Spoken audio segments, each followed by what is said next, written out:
time you use it. Subscribe to Powerliner. Not sure why they implement this, but in my humble unbiased opinion, I'm a big fan. Oh yeah, and maybe tell the like button something nice as well. Anyways, here's the thing about the ink wand. Cooldown, 30 seconds. That's like basically an hour. It still works fine as a gimmick one-shot weapon for tier 4 revs, I guess, if you're doing those for some reason. Well past its due date. E4 dated. And dude, the Midas Staff is one of the most expensive mage weapons and does tons of AoE damage. It's also dungeonizable, so you know, big dungeon damage. What's not to love? Turns out a lot. One of the downsides is the absurd 500 mana cost. You'll be spamming this thing quite a lot, and even with Ultimate Wise 5, running out of juice isn't uncommon. The other is that it severely decreases your shield level. The thing about the Midas Staff is that its gold blocks block arrow damage, which messes up your archer in boss fights, and more importantly, makes everyone hate you. But the damage it does really is insane. B tier. The Yeti sword is in a similar boat. It plays like a budget Hyperion, doing a lot of AoE damage, and is cheaper than the Midas Staff.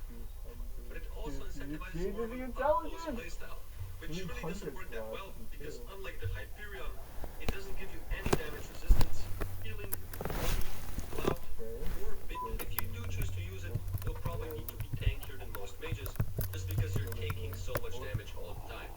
Pretty solid though. Also B tier because it's not really good enough for floor 7. I already covered the Pigman sword in the last video, but I forgot about its use for Enderman Slayer. It's nice because of its 300 defense, and nothing else. Zeke. That is going to be so good. 576. Okay.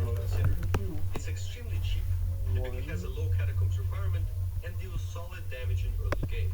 You can't really go wrong with this one if you want to play mage in floor 1. Quickly becomes outdated though. A tier. The Bonzo Staff is really freaking cool. Not only is it a great early game choice after the Dreadlord Sword because of its natural AoE, but it's also extremely useful for all kinds of cheeses later on. The Creeper Bomb puzzle, getting crystals on floor 7, jumping around in terminals, the list goes on. Well deserving of the first S tier on this list due to its overwhelming utility. Now that we've just gone over a really good one, time for a really bad one, the Adaptive Blade. The best I can say about it is that it exists. Oh, never mind.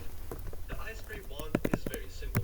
Its ability is probably one of the strongest in the entire game, just freezing any enemy in place and making them take more damage whilst frozen. Absolutely mandatory for Master Mode. Really helps out with mini bosses. Oh man, the Spirit Scepter, aka the weapon a lot of people think is the Spirit Scepter. It is not. It is fun though. Before you see it, I never knew all I ever wanted in life were kamikaze bats you can shoot at your will. You can also do funky rituals with it. Fantastic for mid-game mages. S tier. Oh yeah, and the Hyperion is obviously S tier. Already covered it in the previous tier list though. Okay, gather up everyone. It's bow time. Bow time, everyone. The thing about bows is that there's a lot of them. I didn't even know half of these existed if I'm being honest. And for good reason. Because they suck. And that's why I won't even go over a lot of them in this video. Okay? Good. I will include the bow, however. Bow is a bad bow, but all the other ones were named after it